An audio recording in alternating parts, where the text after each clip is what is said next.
Donc, la commission plénière poursuit ses travaux sur l'étude de crédit provisoire pour l'année financière 2025-2026. Au cours de la prochaine heure, nous allons procéder à des échanges entre Monsieur le ministre de la Sécurité publique et les députés de l'opposition. Donc, nous allons débuter par les remarques préliminaires. On m'a déjà avisé que les oppositions ne prendraient pas leur temps pour les remarques préliminaires.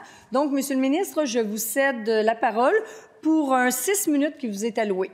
Merci, Madame la Présidente. Alors, salutations aux collègues ministériels qui sont là aujourd'hui. Je suis accompagné de mon sous-ministre, que vous connaissez, Madame la députée, ma chef de cabinet, Émilie Toussaint, qui est avec moi aujourd'hui. Je vais prendre le 6 minutes juste pour vous énumérer. C'est rare qu'on a le temps d'énumérer les bons coups de la dernière année, les mesures budgétaires qui nous ont été octroyées hier par le ministre des Finances. Puis, je commence le premier aspect, qui en est un non négligeable, parce qu'on a fait une belle annonce la semaine passée sur la sécurité civile, sécurité incendie. Madame la députée Douesmont était avec moi quand on a adopté, qu'on a travaillé tout le projet de loi 50 sur la sécurité civile dans la dernière année. Elle le sait aussi, ça faisait partie du post-mortem qu'on a fait suite à l'année extrêmement difficile qu'on a eue en 2023, suite aux inondations, suite aux feux de forêt, les inondations 2017-2019 aussi.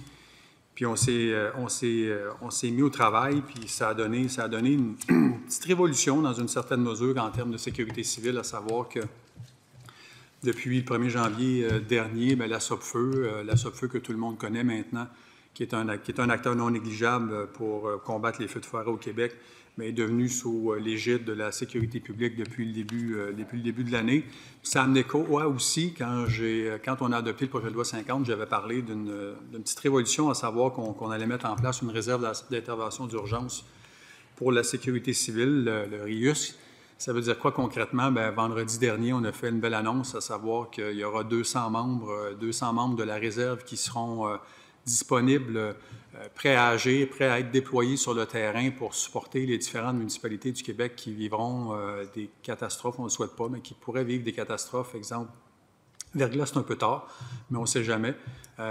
Inondations, feux de forêt futurs, donc en situation exceptionnelle, en situation de dernier recours, bien, il y aura 200 membres donc, de cette réserve qui pourraient être déployés partout sur le territoire québécois dans un horizon de 24 à 48 heures. Il faut comprendre la dynamique, la coordination, tout ça se fait grosso modo comme avant du côté de la sécurité civile, mais par la suite, les opérations terrain seront dédiées sous le chapeau, l'égide de la SOPFEU, avec, je veux les saluer, avec l'Association québécoise des bénévoles en recherche et sauvetage, le QBRS, qui seront nos partenaires avec la SOPFEU, avec la Croix-Rouge aussi, qui aura tout l'aspect communautaire, nécessairement tout l'aspect plus humain, si je peux le dire ainsi, à savoir d'accompagner les sinistrés dans le cas de sinistre. Puis tout cela a été mis de l'avant grâce au financement que le ministre des Finances, que le premier ministre nous a donné aussi lors du dernier budget, une somme de 30,5 millions de dollars sur 5 ans. Donc, je veux remercier un gros sincère merci à notre maître d'œuvre, à celui qui a travaillé énormément fort, notre sous-ministre, Marc aussi, mais Jean Savard aussi, qui a été responsable de mettre en place avec Steve, le nouveau directeur de la réserve d'intervention d'urgence. Donc, un gros bravo à vous tous, gros bravo à SOPFEU, gros bravo à l'Association québécoise des bénévoles en recherche et sauvetage et à la Croix-Rouge. Un autre point non négligeable qui a été bon dans la dernière année, c'est les projets d'atténuation de risque, le fameux cadre pour la prévention du sinistre, où on a octroyé 69 millions de dollars pour des projets d'atténuation, donc l'adaptation au changement climatique, des projets d'atténuation qui ont été des sommes qui ont été données donc en lien aux feux de forêt qu'on avait subis en 2023 à Latuc, à Ferland-Boileau, à Sainte-Terre, Nord-Métal, on se souvient de Nord-Métal, à Saint-Lambert, en Abitibi, à Val-d'Or, Sept-Îles, Port-Cartier, Trinité, Godbout, Albertville, Chapais, Chibougamau, Lebel-sur-Quévillon, Matagami, des projets d'atténuation de risque aussi en matière d'érosion des berges qui ont été faits, glissement de terrain à Alma, Saint-Ulrich, Métis-sur-Mer, Baie-des-Sables, Sainte-Félicité et Rimouski. Donc, des sommes qui ont été très bien reçues et versées donc à ces municipalités. Je veux aussi rapidement parler là, des nouvelles orientations en termes de sécurité incendie. C'est un sujet que a peut-être un peu moins parlé. Je pense que ça a été des questions quand même que ma collègue avait posées l'année passée sur la suite des schémas de couverture de risque, l'évolution, les changements qu'on va y apporter. Je l'ai déjà dit publiquement que je considérais qu'il y avait trop de services de sécurité incendie au Québec. On en a près de 600 maintenant.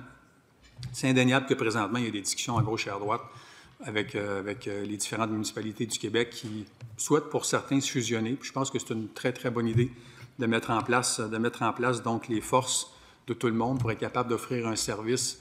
Puis à la fin, le service est à qui? C'est à la population, c'est aux citoyens qui, malheureusement, pour avoir un sinistre, un temps de réponse rapide entre le nombre de pompiers et le nombre de pénites sur lequel on doit répondre. Donc, c'est l'Association des gestionnaires en sécurité incendie aussi qui nous ont appuyés là-dessus pour aller de l'avant, pour être capable de mettre en place des travaux qui ont débuté pour moderniser donc la loi sur la sécurité incendie. Il reste à peine une minute pour vous parler du projet de loi 66 aussi, le projet de loi Marine Grow qui a été très bien reçu, je pense, encore aujourd'hui, autant par les collègues de l'opposition que tous ceux qui étaient partie prenante de tout ça. Donc, un accompagnement avec nos nouveaux agents de liaison qui vont être en mesure d'être la courroie de transmission pour être capable de relier l'information entre le réseau de la santé et nécessairement les corps de police, les services de police qui auront à participer à travailler sur le terrain pour assurer un suivi des gens qui sont des personnes suivies par la commission d'examen des troubles mentaux. Voilà. Je vous remercie, Monsieur le ministre. Donc, nous allons poursuivre avec un bloc de 20 minutes qui est attribué à l'opposition officielle. Donc, je cède immédiatement la parole à Madame la députée de Westmount-Saint-Louis. Merci beaucoup, Madame la présidente. Bonjour, collègues. Bonjour, Monsieur le ministre, Monsieur Croteau. Suite à vos remarques préliminaires, Monsieur le ministre, je veux juste souligner que j'attends toujours mon invitation pour visiter le centre des opérations gouvernementales. Ça fait peut-être 2 fois que j'ai fait la demande, puis j'ai eu, je ne sais pas, une réponse pas claire, mais je lance l'appel encore parce que je souhaite faire cette visite. Vous avez aussi fait la mention du SOPFEU. Où est-ce qu'on peut retrouver SOPFEU dans le budget actuel? La SOPFEU, dans les crédits, si je ne me trompe, c'était pour 2024, était sous les, il était sous l'égide du ministère des Ressources naturelles. Donc, pour 2025, ils vont être sur notre chapeau à nous pour les prochains crédits. OK, c'est juste parce qu'on n'a pas fait le transfert encore. Exactement. C'est un transfert qui, comme je l'ai mentionné, qui a été fait en ce début d'année. Donc, pour l'année, c'est vrai que l'année fiscale, le gouvernement se fait du 1er avril au 31 mars, là. Mais à moins que le ministre ait une réponse qui... Permettez-vous? Non. Non, ça va. Oui, je vais demander le consentement. Est-ce que vous voulez le... Non, mais je donnerai l'information plus précise. Là, par la suite. S'il le faut. Oui, s'il vous plaît. Puis en restant sur le budget, je souhaite savoir si vous êtes heureux du budget pour la sécurité publique. Merci. Excusez. Je souhaite savoir si vous êtes heureux avec le budget pour la sécurité publique. Oui, tout à fait. La question, je l'attendais à savoir qu'il y a une explication pour la baisse de 12,7 Le premier point, c'est des pistes d'optimisation nécessairement, mais les 2 points majeurs, c'est une somme qui a été versée pour la convention collective de la Sûreté du Québec pour la portion de l'année 2024 et la portion sécurité civile. Si vous allez voir dans le document budgétaire, vous avez une somme de plus ou moins près de 155 millions là, qui est relié au sinistre, à débit et tout le programme général d'aide financière, le fameux PGAF. Là. Donc, majoritairement, puis vous comprenez, je pense que je vous l'avais déjà expliqué, là, c'est quand il arrive des catastrophes naturelles, les sommes viennent pas du fonds consolidé, mais du fonds de suppléance.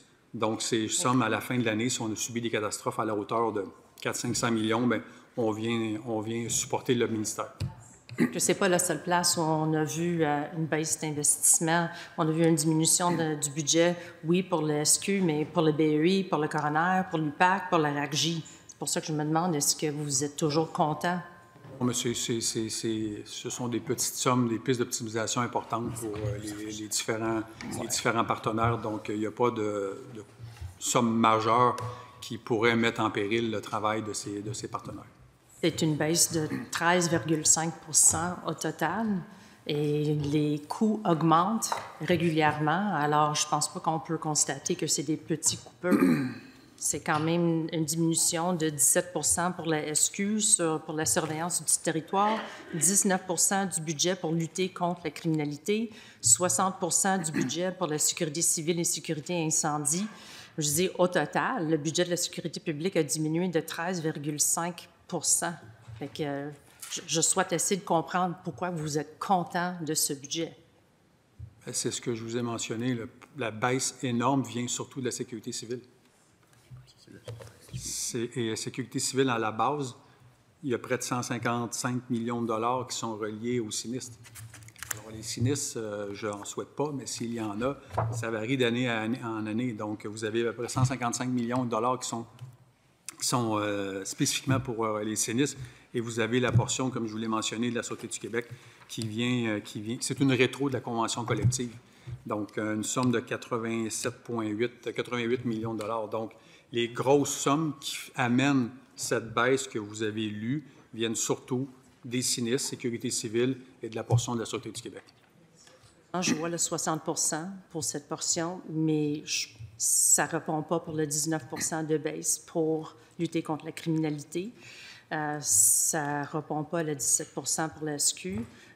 On a vu aussi la baisse dans le budget de l'UPAC. Puis j'ai plein de questions par rapport à ça parce que vous avez retiré le commissaire à l'UPAC de ses fonctions 2 ans avant la fin de son mandat pour le nommer sous-ministre associé dans votre ministère. Pouvez-vous expliquer pourquoi? Bien, c'est une décision personnelle de la part de l'ancien chef de l'UPAC. Oui, mais c'est un choix gouvernemental de faire cette recommandation. Ça reste qu'il y a eu 125 députés qui ont voté en faveur de la nomination de M. Gaudreault. Et là, vous avez pris une décision de faire la recommandation de le prendre pour votre ministère. Ça soulève pas mal de questions. On vient de déshabiller l'UPAC pour habiller votre ministère, puis on a laissé un poste dont nous avons constaté collectivement, pour 7 ans, nous aurons la bonne personne en place. Pourquoi d'autre répondre, outre vous dire que c'est une décision personnelle, là? C'est M. Gaudreault a décidé de se joindre au ministère de la Sécurité publique. Alors, si vous avez des questions, il faudrait lui poser, mais c'est une décision personnelle, là. Ma question, c'est vraiment pas pour M. Gaudreault. Oui, c'est vrai, c'est entre ses mains s'il souhaite appliquer, mais c'est vous les responsables de faire la nomination. Puis s'il a été le candidat extraordinaire pour ce moment, pour occuper le poste de sous-ministre associé, il me semble, d'ici 2 ans, il aura été toujours la même personne qui pourra occuper ce poste, au lieu de l'enlever d'un contrat de 7 ans, un engagement qu'il lui avait pris et que nous avons aussi constaté. Comme j'ai dit, les 125 députés ici à l'Assemblée, on a pris cet engagement avec lui. Fait que c'était quand même votre choix. Merci, Madame la députée. Maintenant, je cède la parole à Monsieur le ministre. Bien, Madame la Présidente, je répète, c'est une décision personnelle de M. Gaudreault. Alors, moi, je suis bien fier de l'avoir dans mon équipe, extrêmement fier. Maître René fait un très bon travail à l'intérim présentement à l'UPAC. Pas d'autre chose à dire que c'est une décision personnelle de M. Gaudreault de joindre à nous. C'était une décision ministérielle de faire la nomination. Puis ça reste qu'on a des postes qui sont vacants à l'UPAC, qui amènent plein de questions pour la SACLIC, entre autres. L'ex-ministre de la Sécurité publique, qui est maintenant la ministre des Transports, a écrit une lettre à UPAC pour lui suggérer d'enquêter sur la SACLIC. C'est un fiasco qui est déroulé sous votre responsabilité lorsque vous étiez le ministre des Transports. Le commissaire par intérim, qui, ça se peut que lui ait déposé sa candidature pour devenir le prochain commissaire, et ça se peut qu'il est dans le processus de sélection, je ne sais pas. Mais si l'actuel commissaire par intérim décide de suivre la suggestion de la ministre des Transports et déclencher une enquête sur votre gestion, est-ce qu'il est disqualifié? Merci. Monsieur le ministre. Madame la Présidente, s'il y a des questions spécifiques sur SACLIC, il y a une commission d'enquête qui va se faire. C'est une question mais à la fin, l'UPAC. je le répète, là, moi, je n'ai pas à intervenir sur les décisions que l'UPAC pourrait prendre dans leur processus d'enquête, là. Il y a un mur de Chine qui se fait entre le ministre et l'UPAC. Je veux qu'on soit très, très, très, très clair là-dessus, là. Très clair. Donc, ce qui appartient à l'UPAC reste à l'UPAC. Puis Puis il y a une commission d'enquête qui va se mettre en place pour la suite. C'est tout. Merci. Madame la députée de Westmount-Saint-Louis. Ça reste que c'est quand même quelqu'un qui sera sous votre gestion, parce qu'on n'a pas un commissaire nommé. On a un commissaire par intérim, nommé par votre... Puis la demande, c'est de votre collègue d'enquêter sur des événements qui se sont arrivés sous votre responsabilité quand vous avez été le ministre de Transport. Fait que ça soulève plein de questions, surtout qu'on n'a plus le commissaire qui était là à l'UPAC à l'époque, qui est maintenant sous-ministre associé. Alors, je pense que la question se pose que qu'est-ce que vous allez mettre en place pour protéger le processus de sélection pour ce que votre collègue a qualifié d'un fouillis de sa clique? Je vous remercie, Madame la députée. Maintenant, je vais céder la parole. Monsieur le ministre. Madame la présidente, en tout respect pour ma collègue, est-ce qu'elle me dit qu'elle n'a pas confiance en Maître René pour faire le travail à l'UPAC présentement, même s'il a un poste à l'intérim? Si j'avais des questions pour lui, j'aurais communiqué avec lui. Moi, ma question, c'est pour j'essaie vous. de comprendre l'angle. À quelque part, j'ai entièrement confiance en Maître René pour mener à bien l'enquête qu'il pourrait faire, qu'il peut commencer à faire comme il le veut, comme il le souhaite. Moi, je n'ai pas à intervenir dans les décisions de l'UPAC, là.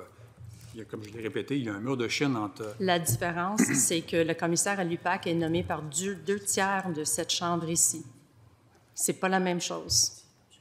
Ce n'est pas une question de confiance en autre personne. C'est un commissaire qui est nommé à 2/3 par les élus ici à l'Assemblée nationale. Puis là, on n'est pas dans le même processus, même qu'on a dit que c'était la priorité pour la CAQ de faire ceci. Et là, on est rendu où on est en plein processus d'enquête, puis il y a des questions qui vont être soulevées en ce qui concerne cette enquête. Parce que la personne qui a été nommée, ça se peut qu'il y ait un conflit, puis on n'a aucune idée. Attendez, là, vous doutez de la probité de Maître René? Je n'ai pas mentionné son nom, c'est vous qui mentionne son nom. Vous venez de dire un mot, le conflit?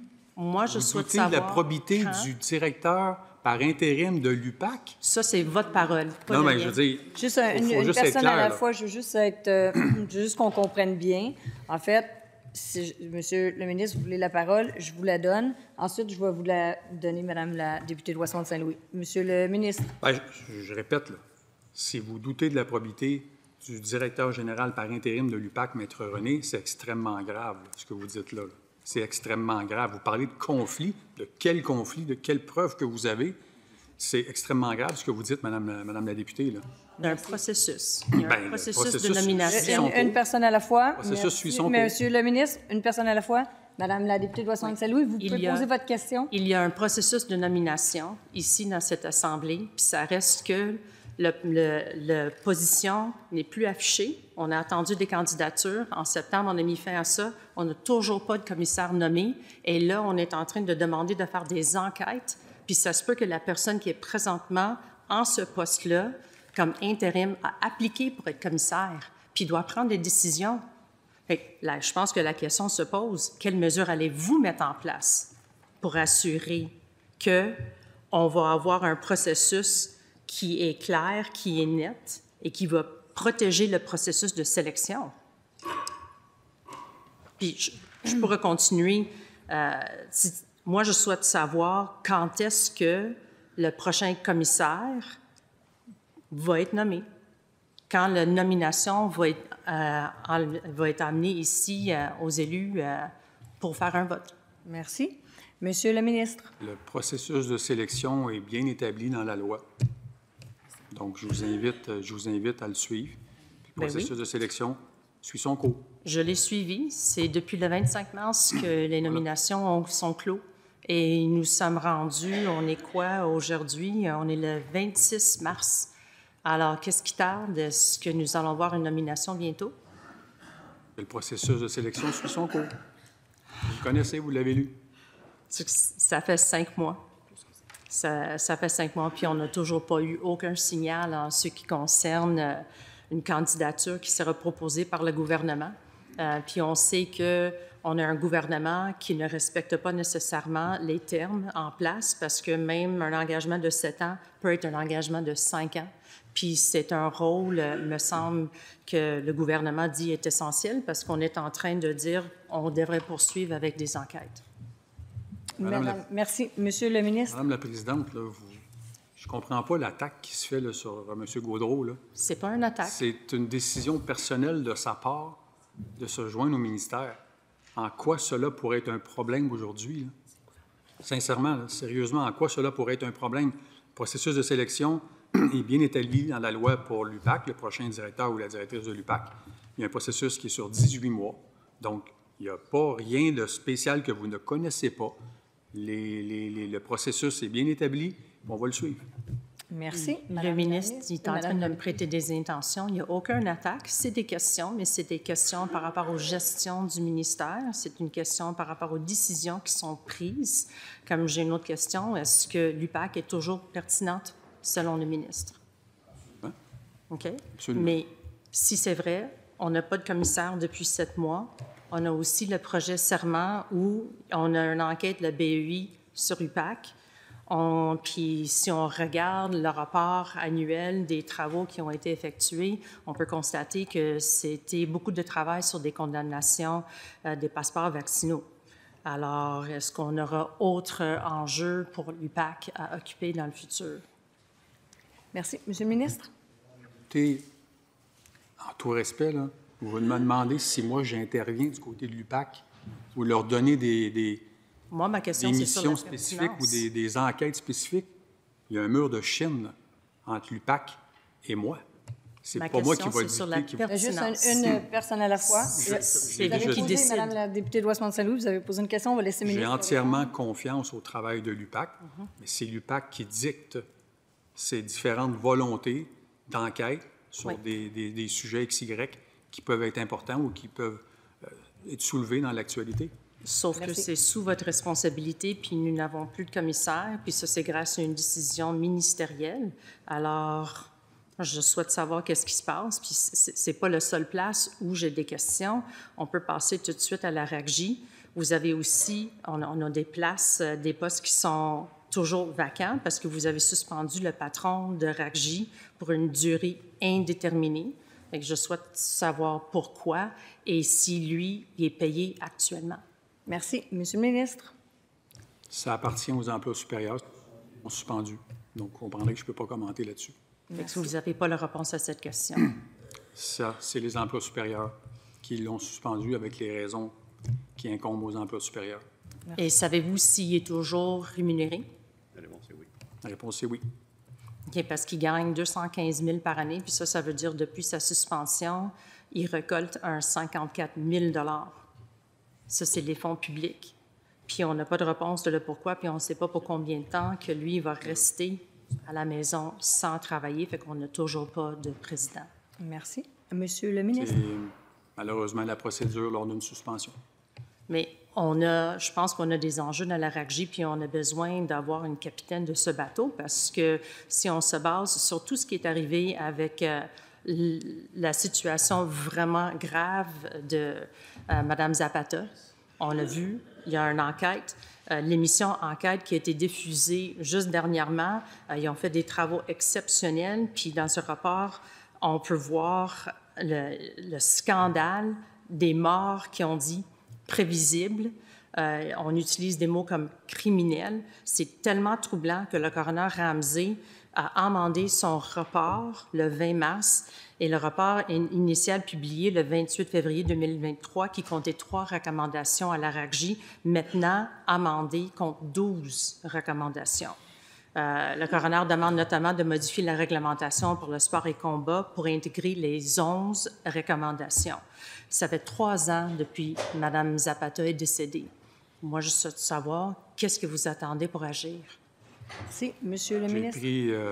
Si vous permettez, j'ai pris connaissance de l'émission Enquête, du rapport, du coroner, mais de l'enquête que Radio-Canada a fait, qui est particulièrement troublant. Troublant de voir que la RACJ a pu être trompée, flouée par des examens neurologiques qui ont été faits du côté du Mexique avant le combat malheureux qui est arrivé. Dans ce contexte, aujourd'hui, bien, il y a une dizaine de recommandations qui ont été émises par le coroner qui amènent des décisions futures qui seront immensément importantes pour le futur de l'industrie. Mais je reste troublé par ce que j'ai lu, par ce que j'ai vu. Puis dans ces conditions, vous comprendrez que ce n'est pas un rapport qu'on va tabletter. J'ai déjà des discussions à gauche et à droite avec différents partenaires. On va aller au bout des choses pour être capable de s'assurer de mieux sécuriser donc l'industrie, surtout de la boxe à la base, pour cette malheureuse tragédie qui a eu lieu là, voilà, quelques mois déjà. Oui, merci. Dans les crédits de l'année passée, j'ai posé la question à M. Delbecq en ce qui concerne l'application des recommandations du coroner et lui, il m'a dit « Oui, Madame la députée, on s'en vient, ça va être terminé d'ici le mois d'août 2024, pas le 2025. » Fait que je me demande, on est rendu où avec cet engagement? Merci, Madame la députée. Monsieur le ministre. Bien, comme je le mentionne, là, il y a le dernier rapport qui a été amendé, modifié, si je peux le dire ainsi, là. Donc, il faut nous donner le temps de mettre en place un plan d'action, si je peux dire ainsi, avec les recommandations qui ont été déposées par le coroner Ramsey, qui sont bonnes, qui sont bonnes pour être capable de s'assurer de mieux encadrer donc cette industrie. Merci. Sauf qu'on avait un premier rapport qui était déposé avec des recommandations préliminaires. Puis moi, j'ai eu un engagement de M. Delbecq que vous allez procéder à mettre ça à l'œuvre. Alors, si je comprends bien, c'est pas le cas. On n'a pas mis aucune des recommandations du coroner en place à date, malgré qu'on a eu un premier rapport en novembre 2023. Merci, Madame la députée. Monsieur le ministre, donc, c'est ça. La réponse est fort simple. On va prendre acte du dernier rapport du coroner qui a été déposé, qui amène certaines modifications au premier rapport qui a été fait, voilà, oui, vous avez raison, voilà, 1 an déjà. Puis c'est avec les conclusions de ce dernier rapport qu'on va prendre des décisions futures pour la suite de cette industrie. Merci beaucoup, Monsieur le ministre.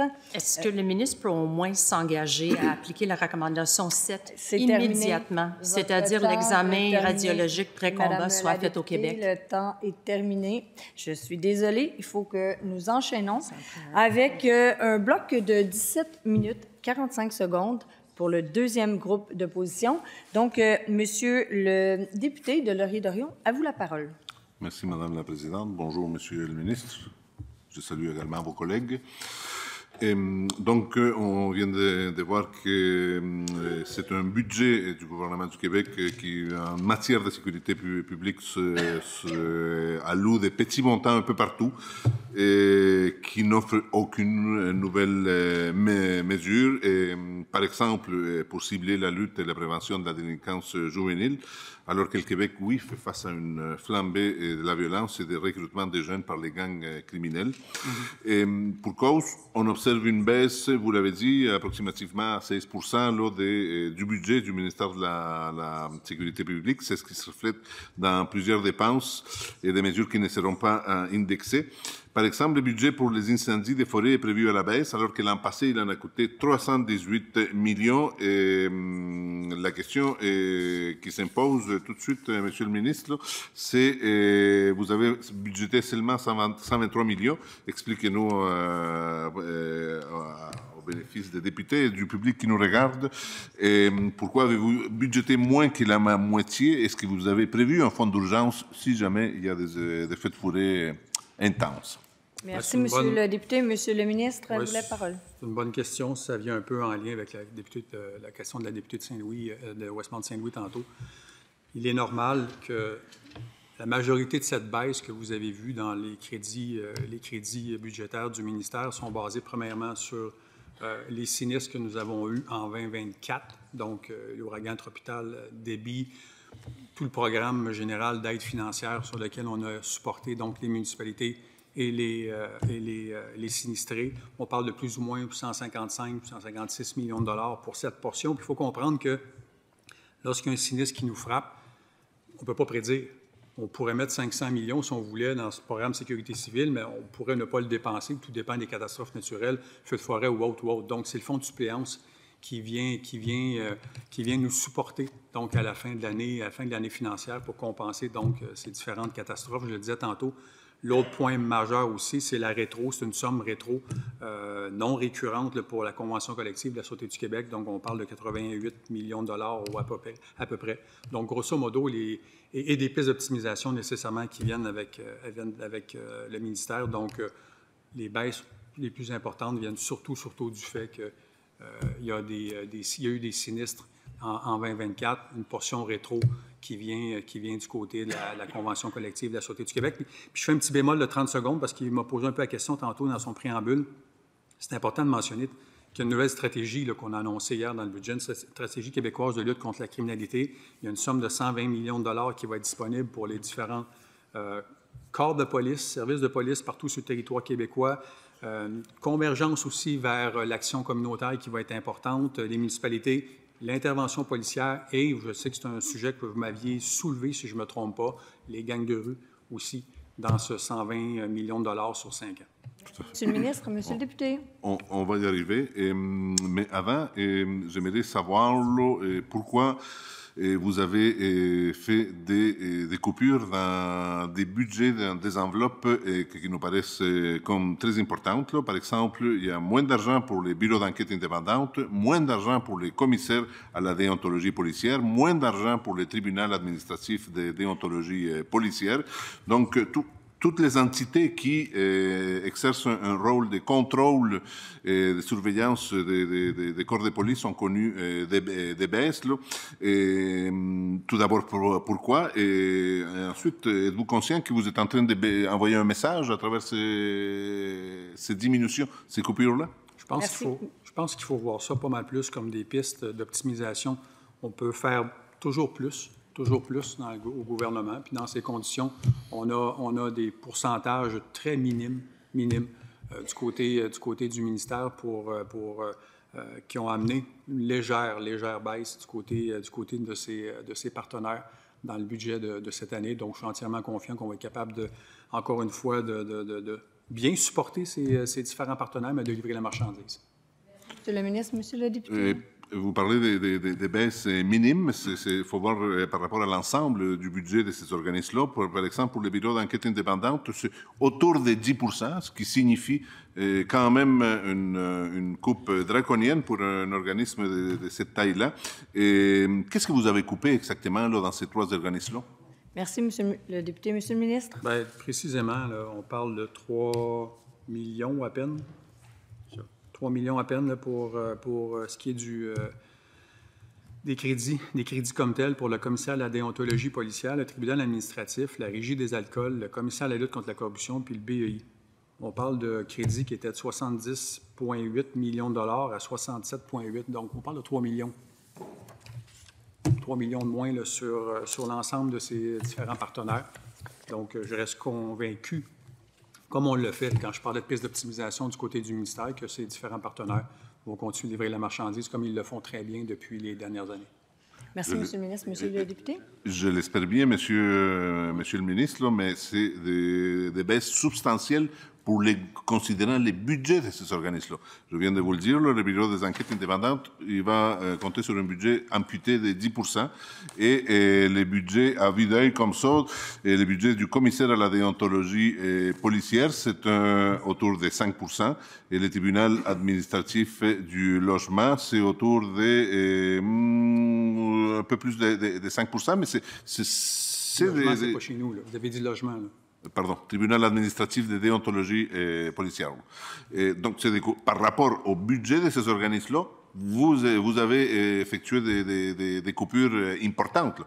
Ce n'est pas des gros montants dans l'absolu par rapport au budget du Québec, là, mais chaque dollar est important pour chaque organisme. Et ne craignez-vous pas que ces organismes-là sont en train de voir leur mission compromise?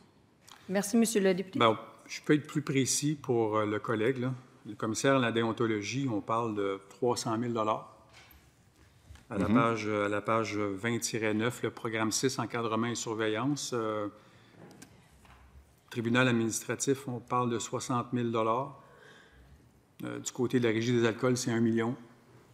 Et du côté du commissaire à la lutte contre la corruption, c'est moins d'1 million, c'est 800 000. Puis il y a 600 000 du côté du BEI. Puis il peut y avoir, comme le ministre le mentionne, de la rétro de convention collective aussi là-dedans. Donc, 3 millions sur un budget de 70 pour 5 pas sociétés, là, mais partenaires comme tels. Là, je vois pas un problème majeur là-dessus. Là. Merci. Est-ce que ça signifie concrètement, Monsieur le ministre, moins de personnel ou est-ce que vous coupez dans la chair ou vous coupez dans le gras? Et comment ça se traduit concrètement, là, ces diminutions de budget pour ces organismes-là? Est-ce que ces organismes vont avoir à diminuer leur personnel? Merci. Monsieur le ministre. Bien, il y a le même gel de recrutement que vous connaissez déjà, mais au-delà de tout ça, je voulais démontrer le budget de 3 millions de dollars de moins sur une 70 au total est très viable pour être capable de livrer la marchandise et de faire encore mieux avec ce qu'ils ont cette année. Là. Moi, je ne suis pas du tout inquiet. Là. Merci. Donc, c'est toujours un peu la même réponse, faire plus avec moins, parce que c'est une logique qui a des limites, vous en conviendrez, mais vous n'êtes pas en mesure de nous dire aujourd'hui s'il y a des coupures de personnel dans ces organismes-là. Merci. Mais comme je l'ai mentionné, c'est de la rétro salariale aussi dans une certaine mesure, et de l'autre côté, c'est des pistes d'optimisation. Donc, oui, il y a un gel que vous connaissez déjà dans les différents ministères du gouvernement. Mais comme je l'ai mentionné, là, il n'y a pas de coupe majeure là, dans nos partenaires comme tels là, qui pourraient nous amener à être inquiets. Là. Je suis aucunement inquiet pour ces partenaires qui vont livrer la marchandise comme ils le font dans les dernières années. Là. Merci.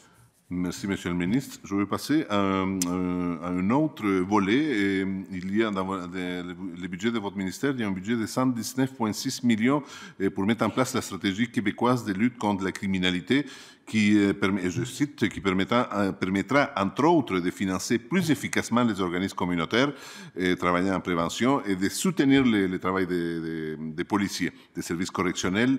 Tout d'abord, est-ce que dans cette stratégie-là, les 119 $, je crois savoir qu'on y retrouve la stratégie Centaure qui regroupe, oui, certaines mesures de financement pour la prévention, dont certaines adressées aux groupes communautaires, mais Centaure, c'est principalement de l'activité policière pour lutter contre les trafics d'armes à feu.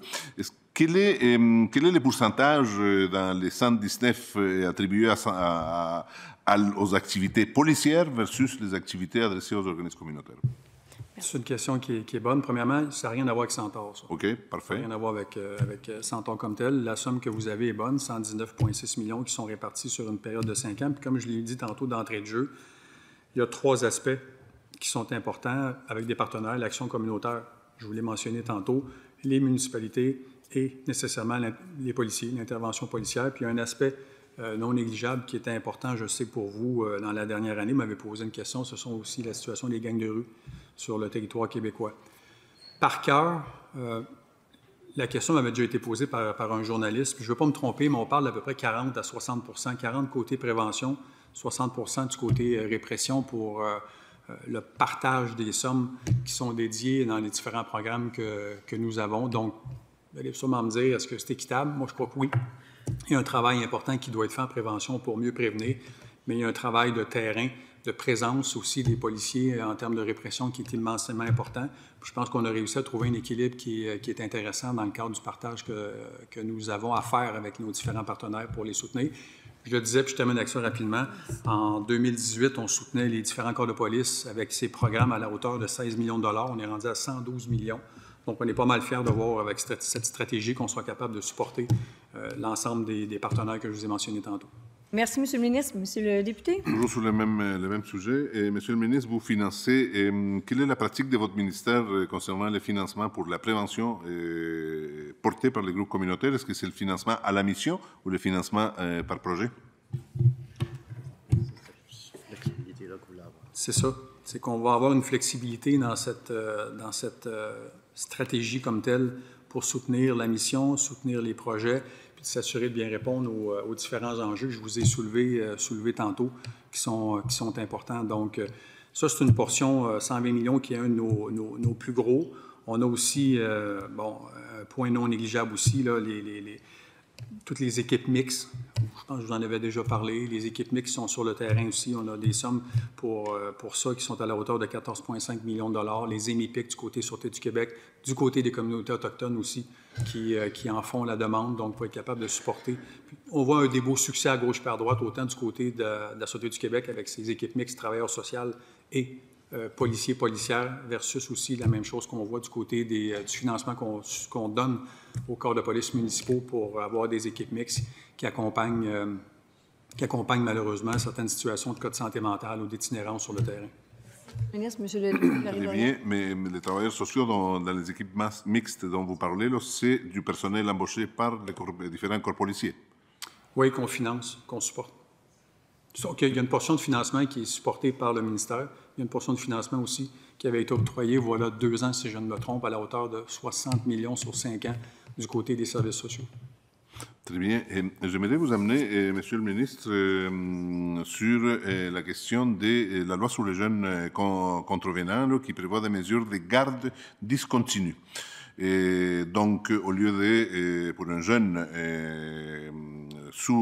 condamné sous la loi des jeunes contrevenants, au lieu de faire une garde continue dans un centre de jeunesse, qu'il soit en guillemets toute la semaine, on prévoit aussi, la loi permet aussi qu'il passe les fins de semaine, etc., ce qui est une peine mitoyenne, souvent un message qui est envoyé à des jeunes à des risques de délinquance, ou, par exemple, bouger une partie de leur peine dans la communauté.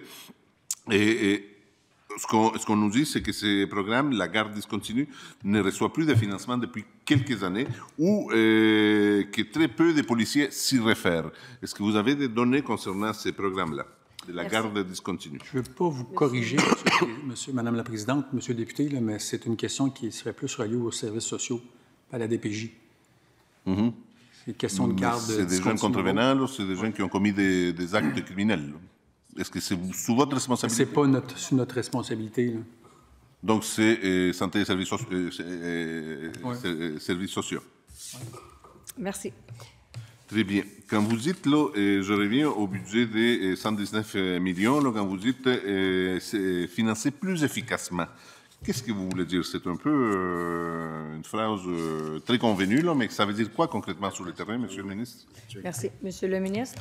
Bien, c'est des programmes qui vont nous permettre d'avoir plus de souplesse, de s'adapter aussi à certaines situations. Je le disais tantôt, gang de rue, l'action communautaire, les municipalités qui sont des partenaires nécessairement, les différents services de police municipaux sur le territoire québécois. Donc, on va être capable d'avoir, comme le sous-ministre l'a mentionné, plus de souplesse à mettre en place, donc, dans les prochaines années, différents programmes qui vont être supportés par nous, mais aidés par l'entremise de nos différents partenaires qui ont toujours été des partenaires importants sur le terrain, l'action communautaire, les services de police et nécessairement les municipalités. Merci.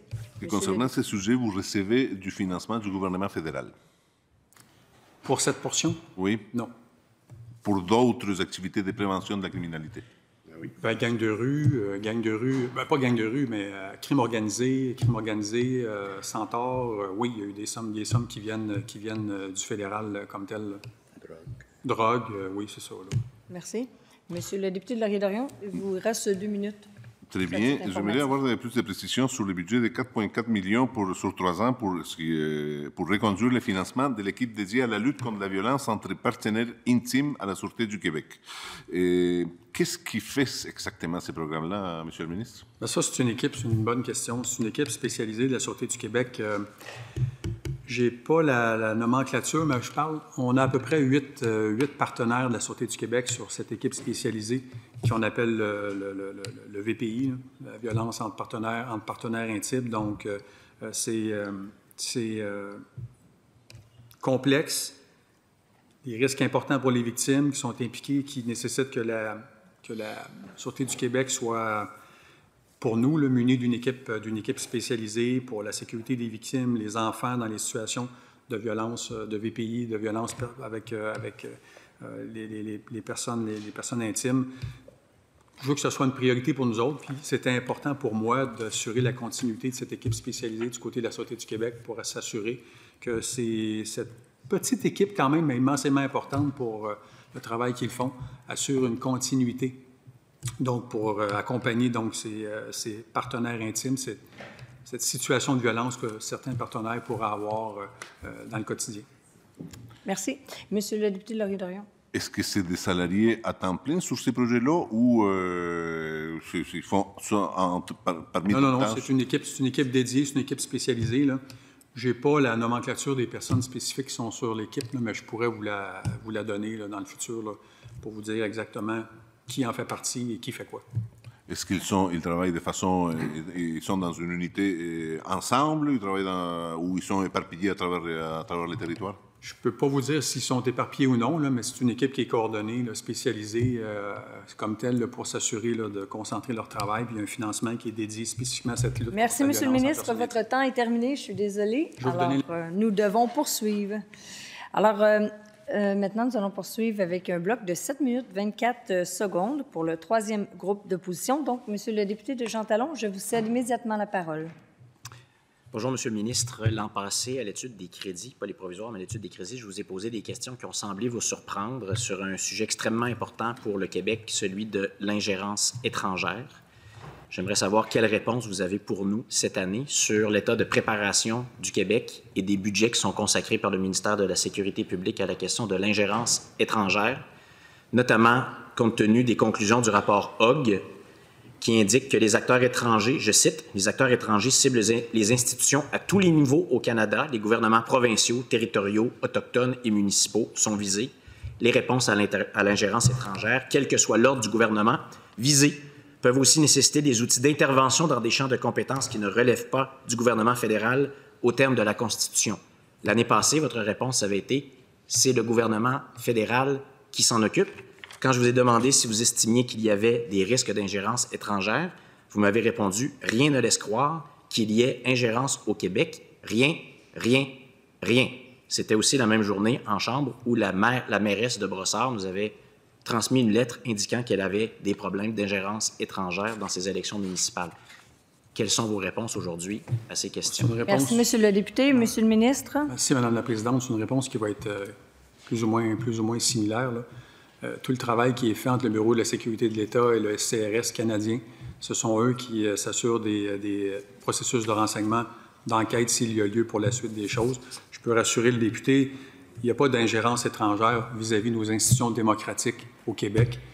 L'ingérence étrangère, vous l'avez vu et lu, j'imagine, comme moi, dans les dernières années, sur certaines situations d'un employé chez Hydro-Québec qui a été suspendu, voilà, peut-être 24 mois ou peut-être un peu plus, sinon situation d'enquête que la GRC a mentionné déjà à Brossard sur une communauté que vous avez nommée tantôt. Donc, ce sont les seuls cas présentement que le Bureau de la sécurité de l'État pas soulevé, mais qu'on a pu lire là, par les médias dans les derniers mois là-dessus. Merci, Monsieur le ministre. Monsieur le député. Je ne parle pas uniquement de cas avérés ou non, je parle de prévention et de préparation, compte tenu du fait que la commission Hogg nous informe aussi que les États étrangers se livrent à des activités non seulement contre les infrastructures du gouvernement fédéral, mais aussi contre les infrastructures provinciales, territoriales et municipales. Combien le gouvernement investit-il dans la prévention et dans la préparation pour contrer de telles ingérences étrangères, notamment en vue des élections qui s'en viennent, tant au niveau municipal qu'au niveau québécois? Merci, Monsieur le député. Monsieur le ministre. Madame la Présidente, les membres de la direction du Bureau de sécurité de l'État ont la plus haute cote de sécurité. La plus haute cote de sécurité. Ils sont en lien avec les services canadiens de renseignement. Ils sont en lien avec les services canadiens de renseignement. Je l'ai dit tantôt, il n'y a pas d'ingérence étrangère pour nos institutions démocratiques. C'est important, là. Je le répète, il n'y a pas d'ingérence pour des institutions démocratiques, des agences étrangères. Il y a eu des cas que vous avez vus, lus, comme moi, dans les dernières années, et j'ai entièrement confiance au Bureau de la sécurité de l'État pour faire le travail, aller chercher le renseignement, et c'est ce qu'ils font avec la plus haute cote de sécurité comme telle avec le Service canadien de renseignement. Monsieur le député. Je réitère que ma question n'est pas de savoir si le ministre est d'avis qu'il y a des cas avérés ou pas. Je demande l'état de la préparation du Québec pour prévenir l'ingérence étrangère, notamment en vue d'exercices démocratiques extrêmement importants au niveau municipal et au niveau québécois dans les prochains mois, dans les prochaines années? Information confidentielle. Quel est l'état de la préparation du Québec? Y a-t-il des budgets qui sont consacrés? Est-ce qu'il y a des efforts particuliers au ministère de la Sécurité publique pour la prévention et la préparation? Merci, Monsieur le député. Monsieur le ministre. Madame la Présidente, je répète, les membres du Bureau de la sécurité de l'État ont la plus haute cote de sécurité. Vous comprendrez, je ne commencerai pas à partager des informations du Bureau de la sécurité de l'État avec vous aujourd'hui, là. Ces membres sont en contact quotidien avec les services canadiens de renseignement, quotidien. Ce sont eux qui font le travail et qui auraient à partager de l'information stratégique avec soit la GRC ou la Sûreté du Québec ou différents autres partenaires de renseignement dans le monde. Merci. Monsieur le député.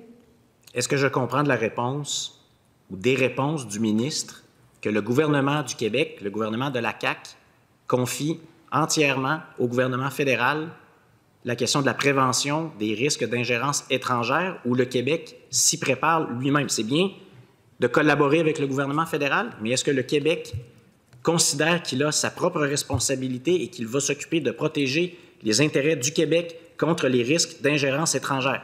Est-ce qu'il y a des budgets qui sont prévus? Est-ce qu'il y a des documents? Est-ce qu'il y a une équipe de travail, pas seulement pour collaborer avec le fédéral, mais pour s'occuper de nos intérêts au Québec? Merci. Est-ce que oui ou non, le ministère de la Sécurité publique s'occupe de ça actuellement? Tout à fait. On s'occupe de ça. Le Bureau de la sécurité de l'État fait le travail. Est-ce que le ministre peut nous indiquer, parce que j'ai fait la recherche, moi, j'ai cherché les mots « ingérence étrangère » dans l'ensemble des documents budgétaires du Québec, j'ai rien trouvé. Est-ce qu'il y a quelque chose de prévu? Est-ce qu'il y a des sommes qui sont investies? Si oui, combien? Quelle équipe travaille là-dessus?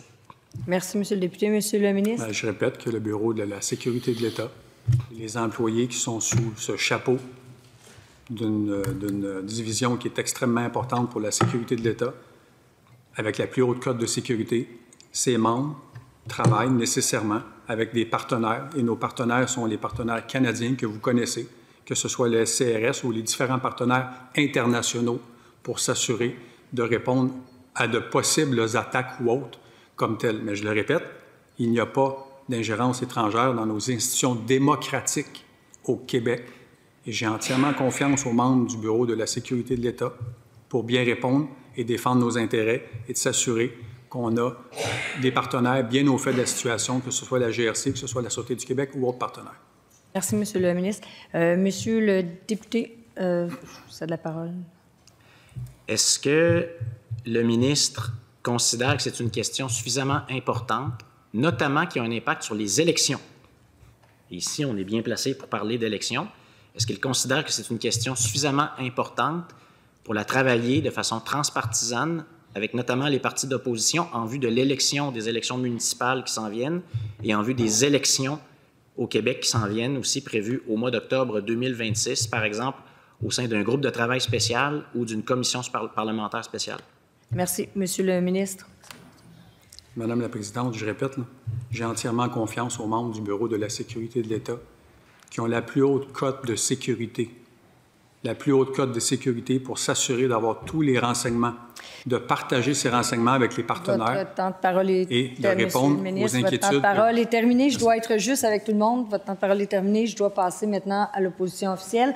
Madame la ministre, Madame la députée, c'est moi. Je vous 2026. donne 8 minutes, 6 secondes exactement. Allez-y.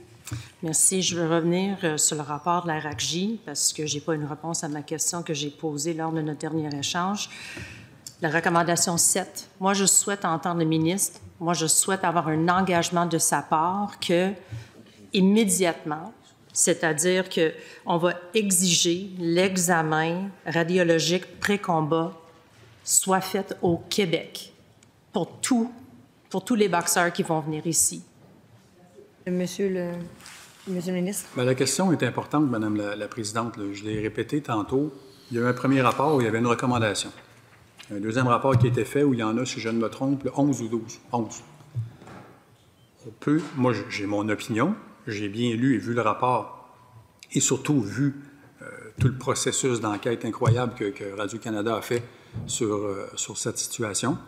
On va laisser la RACJ mettre son plan d'action, dévoiler son plan d'action. On va répondre. Je peux assurer la députée ici là, qu'on ne va pas tabletter ça. Pour moi, c'est immensément important. ça a été une tragédie. Alors, Ouais, juste, vu qu'on n'a pas beaucoup de temps de parole, il faudrait faire des réponses qui sont plus courtes. Alors, la réponse est non. Fait qu'on ne prend pas cet engagement aujourd'hui, malgré que ça fait 3 ans depuis que son malheureux décès, malgré que le premier rapport a été déposé en novembre 2023. C'est ça que j'entends. Ça m'amène à un autre sujet. Non, je veux parler des agents de services correctionnels. C'est à mon tour de parler, merci. Après. Là, on est avec les services correctionnels parce que vous avez également voté contre la motion de mercredi où j'ai demandé un plan d'action pour protéger ces gens qui sont en train de nous protéger. J'ai déposé une pétition dernièrement. Je souhaite savoir si le ministre a l'intention de l'étudier parce que c'est pour les vestes anti-pic. Et quand on regarde le budget, on voit qu'il y a une augmentation de 2 pour les services correctionnels. Alors, est-ce qu'il va y avoir un montant qui va être utilisé pour la protection de nos agents correctionnels? Merci. Monsieur le ministre, à vous la parole maintenant. Oui, je vais prendre 20 secondes pour corriger ce que la députée a dit. Là. Premièrement, je vais prendre acte. Je ne suis pas le genre de gars qui tablette ou qui dit une chose et qui ne le fait pas. Donc, si je vous dis qu'on va prendre acte du rapport, laissez-moi le temps. Ce rapport Ramsey vient d'être dévoilé. On va prendre le temps qu'il faut. Maintenant, on va aller le plus rapidement possible pour bien encadrer cette industrie, pour répondre de cette malheureuse tragédie qui a eu lieu au Québec dans les derniers mois. Maintenant, je suis content de la question. Je vais prendre un autre 30 secondes pour répondre vite à sa question. Elle le sait très bien. J'ai annoncé les plus gros investissements de l'histoire carcérale, voilà à peine 1 an déjà, pour supporter les différents agents l'agent de service correctionnel dans nos centres de détention pour s'assurer d'augmenter leur sécurité. Je l'ai dit, on a une chronologie d'installation, que ce soit pour détecteurs rayons X, les détecteurs corporels, que ce soit les drones pour être capable d'attraper ces fameux drones là, qui entrent dans nos différentes prisons, d'empêcher les cellulaires de fonctionner. Vite, je termine avec ça. Il y a eu un projet pilote suite à ma demande avec le fédéral l'année passée pour qu'on soit capable de tester nos premiers brouilleurs d'ondes dans les établissements de détention. Sauf que, juste en fin de semaine à l'établissement de Québec, OK? Il y a un pris d'otage à l'établissement de Sorel. Juste hier, on a une agente qui s'est faite attaquer par une détenue femme. Alors, je pense qu'on ne peut pas attendre. Je ne sais pas si vous êtes allé pour prendre un café avec un des agents qui travaille dans le milieu carcéral, parce que leurs conditions de travail sont déplorables. Ils ont des répercussions si ils disent qu'ils ne peuvent pas faire du temps supplémentaire obligatoire, mais ils sont monoparentales, puis ils doivent aller à la maison pour s'occuper de leur enfant. Il y a une pénalité, ils sont sanctionnés. Si jamais ils disent que j'ai liké quelque chose sur Facebook, ils sont sanctionnés. Ils n'ont pas le droit de parler à ce sujet non plus, parce qu'ils vont être sanctionnés. Alors, moi, je souhaite savoir qu'est-ce que le ministre va faire pour assurer qu'on aura plus de transparence et aussi pour contrer cette augmentation de violence. Mais aujourd'hui, là, j'entends les investissements que le ministre a fait dans le passé, mais ça reste qu'aujourd'hui, la preuve n'est pas là parce qu'on a toujours une pénurie de main-d'œuvre, du temps supplémentaire obligatoire. Ils sont fatigués. Ils peuvent plus. On ne peut plus, creuser ce citron, je ne sais pas l'expression, presser le citron. On ne peut plus presser le citron. Il dit « au secours ». Puis, ils ont des petites demandes d'avoir juste des vestes anti-pic. Ils ont des demandes d'avoir la reconnaissance de leur travail puis la valorisation. Mais ça reste qu'ils font face à énormément d'enjeux. Puis, ils ne vous demandent pas pour l'argent. Ils vous demandent d'avoir une reconnaissance, d'engager du monde pour prêter main forte, pour aider. Mais à date, ce qu'on voit, c'est des représailles, un omerta. Ils n'ont pas le droit de dénoncer. Puis, ils sont toujours seuls. On a toujours des agents qui agissent seuls dans leur milieu carcéral. Fait qu'est-ce que vous allez faire, mettons, dès demain pour venir régler ces problèmes? Madame la députée, Monsieur le ministre. Madame la présidente, c'est tellement inexact et je ne veux pas dire faux, parce que vous allez me dire de l'enlever, mais c'est tellement inexact de dire que les agents ne peuvent s'exprimer. J'étais au centre de détention de Québec mardi. J'étais au centre de détention de Québec mardi matin. Allez voir les nouvelles installations. Je pourrais en l'expliquer plus longuement dans les prochaines semaines pour aller voir les installations technologiques, les appareils qu'on a installés pour justement accompagner mieux accompagner le travail des agents correctionnels. Je pourrais prendre les 2 minutes qui restent, je ne le ferai pas, je vais lui laisser une autre question, mais je veux lui dire une chose. Elle le sait que pour moi, pourvoir les postes d'agents de services correctionnels, c'était immensément important. On est parti de la COVID où c'était extrêmement difficile depuis la COVID. On avait 12-13 de postes à pourvoir. Aujourd'hui, par cœur, ce matin, on était à 7,3 ou 7,6 de postes à pourvoir. C'est une théorie du petit pas, mais on s'améliore. Nos cohortes sont presque pleines pour former ces agents de services correctionnels. On comprend la situation qu'ils vivent. On va leur donner encore dans les prochains mois de plusieurs outils. On est en discussion pour cette fameuse veste anti-pic. On va leur donner tous les outils pour m'assurer une chose, qu'ils retrouvent, dans une certaine mesure, une fierté de travailler dans nos centres de détention au Québec. Merci, M. le ministre. Madame la députée. Oui. Moi, je peux vous donner une copie des documents que j'ai reçus en ce qui concerne l'omerta puis les représailles parce qu'ils dénoncent des choses sur Facebook ou qu'ils likent un post. Fait que c'est sûr, je vais partager ça avec le ministre. Puis, je m'en souviens du moment où nous sommes allés visiter un centre de répartition ensemble. Puis, je crois qu'on a eu une entente, puis vous avez bien compris avec moi les difficultés qui font face nos répartiteurs. Entre autres, c'est toujours pas réglé, cette affaire-là. Mais je vous tends la main encore une fois, si vous accepterez, à aller prendre un café avec 2 agents pour parler de leur réalité, pas avec le sous-ministre. Beaucoup de respect pour vous, M. Croteau, mais pas avec un sous-ministre, pas avec votre staff, avec vous, parce que quand le ministre arrive, là, on presque liche les planchers pour que ça soit propre, puis tout va bien. Est-ce que vous accepterez de faire ça pour avoir un vrai portrait de ce qui se passe dans le milieu carcéral? Merci, Madame la députée. Monsieur le ministre, 16 secondes. Bien, vous savez, Madame la présidente, je suis un partenaire de cette famille des agents de services correctionnels. Je vais leur donner tous les outils possibles pour m'assurer de leur sécurité. Comme je l'ai mentionné mardi matin, j'étais au Centre de détention de Québec pour aller parler à certains. Je vous remercie, Monsieur le ministre. Votre temps est terminé.